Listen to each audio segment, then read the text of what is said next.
Pada zaman dahulu, seorang pemuda cakap bernama Aji Saka dari Hindustan pergi berkelana ke tanah Jawa. Ia tidak sendirian, melainkan ditemani dua sahabat setianya, Dor dan Sembada, yang menjadi pengikutnya. Ketiganya berlayar menuju sebuah negeri bernama Medan Kamulan. Di dalam perjalanan, ketiganya berhenti sejenak dan beristirahat di sebuah pulau bernama Pulau Majeti. Setelah beristirahat beberapa waktu, Aji Saka menitahkan suatu amanat kepada salah seorang sahabatnya.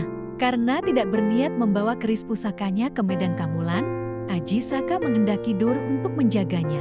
Di Pulau Majeti, Aji Saka mempercayakan Dor untuk menjaga keris pusakanya.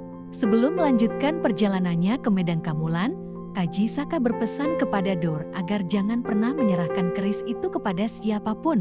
Dor diminta untuk tetap tinggal di Pulau Majeti dan menunggu hingga Aji Saka sendiri yang datang untuk mengambil keris tersebut. Dor menerima mandat tersebut, sementara Aji Saka dan Sembada melanjutkan pengembaraannya ke Medan Kamulan. Aji Saka dan Sembada tiba di Medan Kamulan, sebuah negeri yang subur dengan alam asri dan tanah yang amat subur.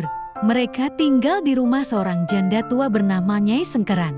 Sejak kedatangannya, banyak orang, termasuk Patih Medan Kamulan, berbondong-bondong belajar tentang ilmu-ilmu luhur kepada Aji Saka. Suatu hari, Patih Medan Kamulan mengeluhkan perilaku rajanya yang terus-menerus meminta korban.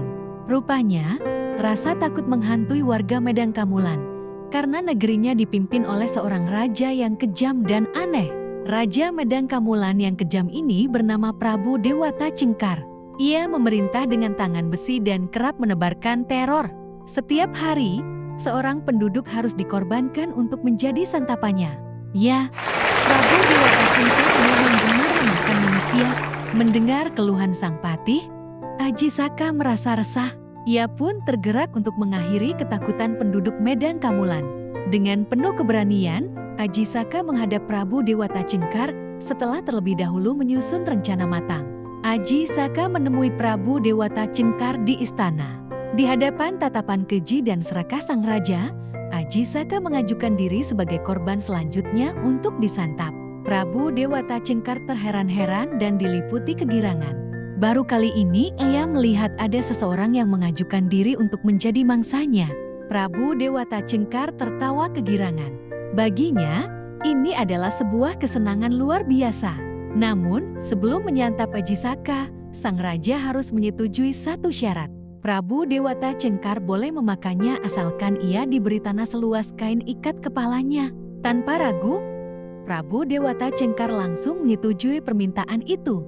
Dengan sigap, Aji Saka membuka dan merentangkan kain yang ia kenakan. Sang raja yang tak sabar untuk segera melahap mangsanya hari itu pun turut merentangkan kain Aji Saka. Ajaibnya, kain itu seakan tak memiliki ujung. Kain itu terus memanjang dan memenuhi seluruh istana. Prabu Dewata Cengkar yang tak sabar dan terbawa nafsu terus menarik kain Aji Saka hingga keluar istana. Ia tak henti menariknya, berharap segera menemukan ujungnya. Namun, keserakahannya mengantarkannya pada kehancuran. Saat ia berjalan mundur tanpa henti, Prabu Dewata Cengkar terjerumus dari tebing ke laut selatan di dekat istananya. Raja kejam itu pun menemui ajalnya dan berubah menjadi buaya putih. Dengan tewasnya Prabu Dewata Cengkar yang kejam, Aji Saka berhasil membebaskan rakyat Medan Kamulan dari penderitaan. Sebagai balas jasa, rakyat Medan Kamulan pun mengangkat Aji Saka sebagai raja mereka.